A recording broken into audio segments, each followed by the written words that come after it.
You wake up tired, even after a full night's sleep. There's a weight on your chest you can't explain. It feels like a low hum of dread or a fog you just can't shake. You go through your day, you do your work, you talk to people, but part of you is always elsewhere. Draining. You check your own mental state and come up empty. You can't find a specific reason for the heaviness. That's the first clue. This isn't your weight. You're carrying someone else's. This isn't about being a good friend or a compassionate partner. This is different. This is an unconscious absorption, a silent transfer of emotional energy that you didn't agree to, but your psyche accepted. Carl Jung called this the concept of the unconscious. We are not isolated islands. We are connected to others through what he called the collective unconscious, but also in our immediate relationships through a sort of psychic osmosis. And if your boundaries are porous, you become a sponge for the unresolved pain, anxiety, and negativity of everyone around you. You stop feeling your own feelings because you're too busy processing theirs. Let's get into it. Here are the 7 hidden signs you're carrying the weight of others' emotions. 1. You experience sudden, unexplained shifts in mood. You're fine 1 minute. Then you have a 5-minute conversation with a coworker, or you get a text from a family member, and suddenly your entire energy is shifted. You're irritable, anxious, or deeply sad, and the trigger doesn't seem to match the intensity of your reaction. That's because it's not your reaction. It's theirs. You've downloaded their emotional state. Your psyche is trying to process an emotion that doesn't belong to you, creating a conflict you can't possibly resolve because it wasn't yours to begin with. 2. You feel an overwhelming sense of responsibility for how other people feel. You hear a problem, and your first instinct isn't just to listen, it's to fix it, to solve it, to make it better. If they are unhappy, you feel you have failed. You tailor your behavior, your words, and your energy to manage their emotional climate. You become a psychological custodian, constantly cleaning up emotional messes you didn't make. This is a heavy crown to wear, and it's not yours. This savior complex is a sure sign you've blurred the line between empathy and ownership. 3. You're constantly fatigued, especially after social interactions. Empathy is not just a mental exercise, it's an energetic one. When your default mode is to subconsciously tune into everyone's frequency, it's exhausting. A simple trip to the grocery store can feel like a marathon. A team meeting can leave you needing a 2-hour nap. This isn't normal social tiredness. This is depletion. It's the drain of running multiple emotional background processes for people who aren't even in the room anymore. Your system is overloaded, processing data that isn't yours. 4. You have a hard time distinguishing your own feelings from those of the people close to you. Ask yourself right now, is this my anxiety or my partner's? Is this my frustration with this project, or is it the entire team's collective dread? If you have to stop and genuinely question where an emotion originated, it's a major red flag. Your inner world should be your own.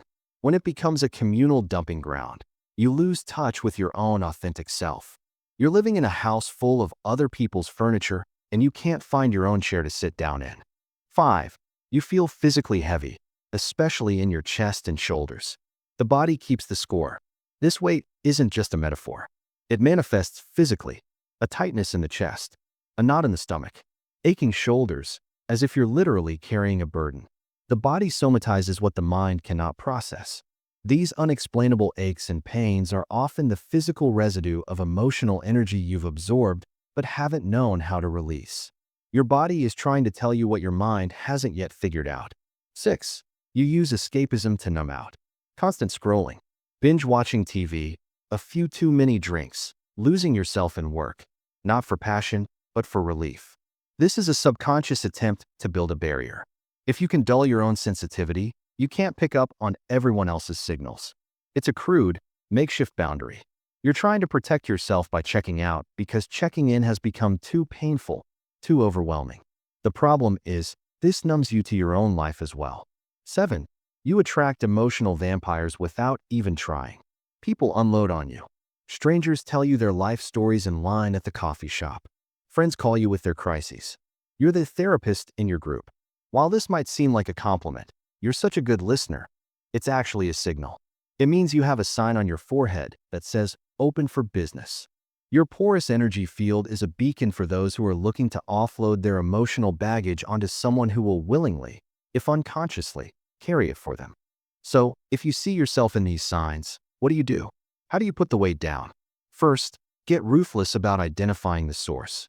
When a heavy emotion hits, stop. Ask the question, is this mine? Scan your day. Who did you just talk to? What text did you just read? Often, the simple act of naming the source, "This is my boss's panic about his deadline," immediately reduces its power over you. It externalizes it. You can see it as separate from you. Second, establish psychic hygiene. This isn't woo-woo, it's practical. After a draining interaction, wash your hands. Literally, visualize the water washing away their energy. Step outside for a minute of fresh air.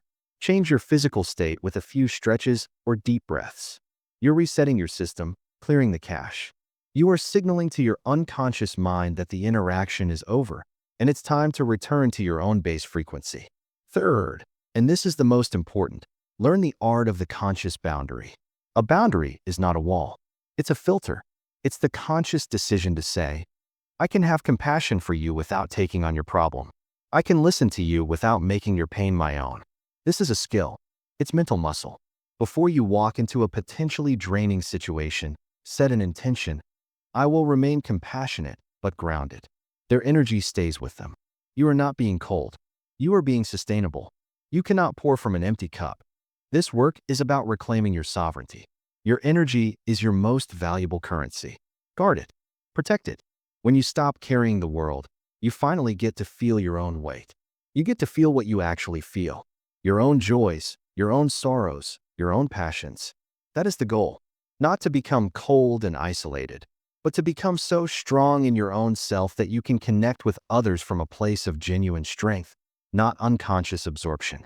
You can be a rock in the river, feeling the water flow around you, without being washed away yourself. It's time to put the weight down.